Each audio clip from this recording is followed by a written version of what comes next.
With 6 years and 3 albums under his belt, Juno Award-winning rapper Shadrach Kabango is a leader in the new school of hip-hop. Born in Kenya to Rwandan parents and raised in London, Ontario, Shadrach, or Shad for short, is famous for his clean and cunning double-edged lyricism. His music explores themes like self-esteem, misogyny, love, genocide, and faith.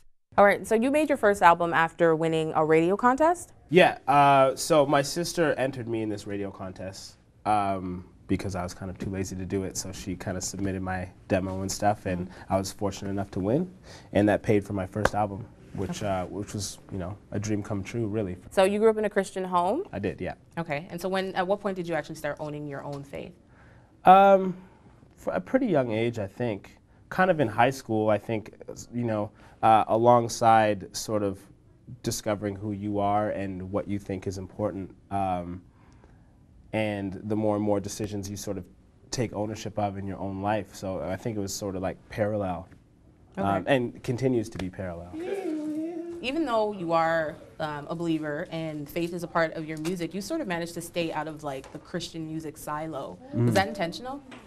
Not really. I mean, I started making music with friends from school, and I started performing, you know, in clubs, and that's so, you know, that's just always been my path in music. So it's just felt really natural for me to sort of like be there and kind of just be myself in that world. Have you ever felt the need to sort of shy away or maybe tone down the faith in your music? No, I don't think so. Music is a profound thing, you know, art is a profound thing, and it's always sourced inspiration from profound ideas, you know, spiritual things and emotional experiences and that sort of deep stuff, you know. So I don't see any reason to shy away from it. I mean, it's in the history of art and music as far as it goes back.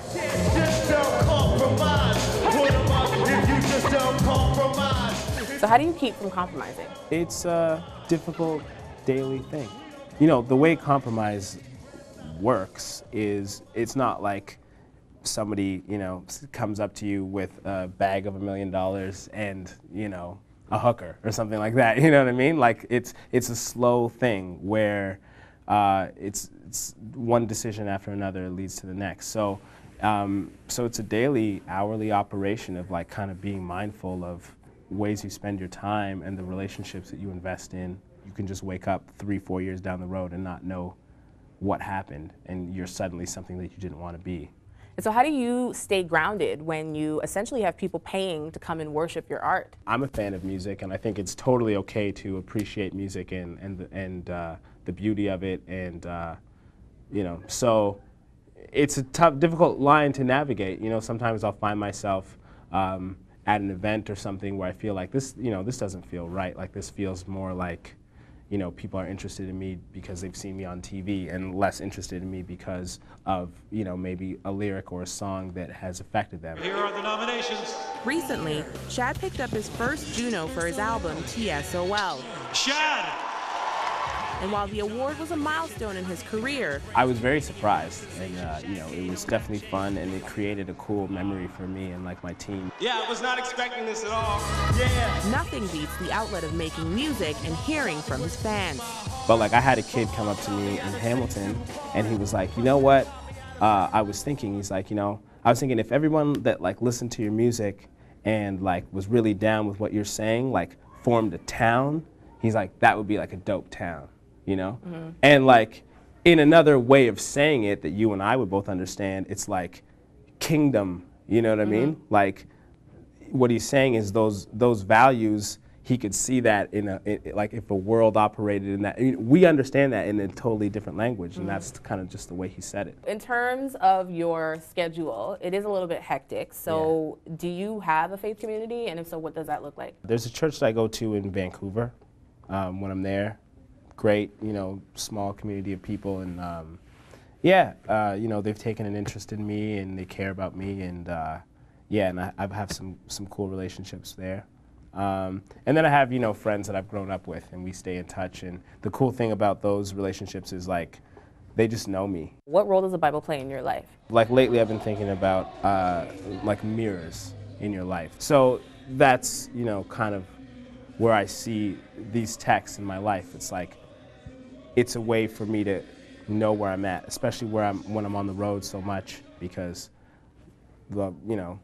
society will tell you one thing, your fans will tell you one thing, the people you work with will tell you another thing, but it's not necessarily a true reflection of kind of where you're at. What are some of the things that you still struggle with in terms of your faith? I think it's all ultimately comes down to the same thing, which is just like doing what you know is right versus doing what you want to do in that moment. I think like Jesus' teachings are pretty clear. It's like love people always, always, no matter what. Love your enemies. So it's like there's not even a question of, okay, well, what about in this case? It's like, no, in all cases. But the difficulty is that you don't want to. I don't want to all the time. And also, I think the difficulty is that our society is at a standard where you don't have to.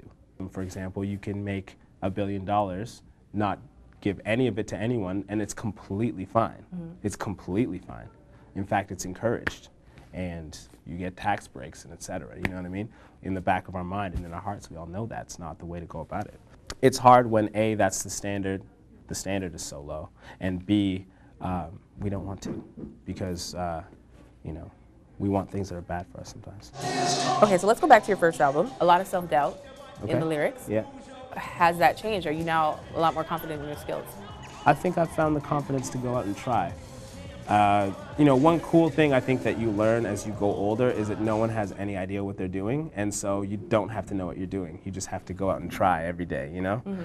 First of all, like, knowing that. Secondly, then you just don't take yourself too seriously, because sometimes it's going to work out and sometimes it's not. So ultimately, whenever and however this comes to an end, what do you want people to say about you as an artist, and then what do you want them to say about you as a man? In a dream world, I would hope that I would be respected as just an artist that cared enough to put like time and energy and effort and thought into their music. And then as a dude, I would hope that the people that really know me,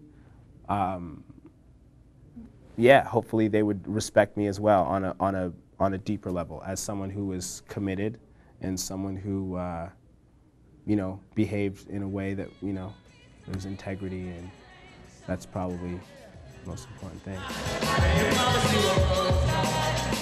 Shad's album, TSOL, is available wherever music is sold. In Ajax, Ontario, Bridget Entry, 100 Huntley Street.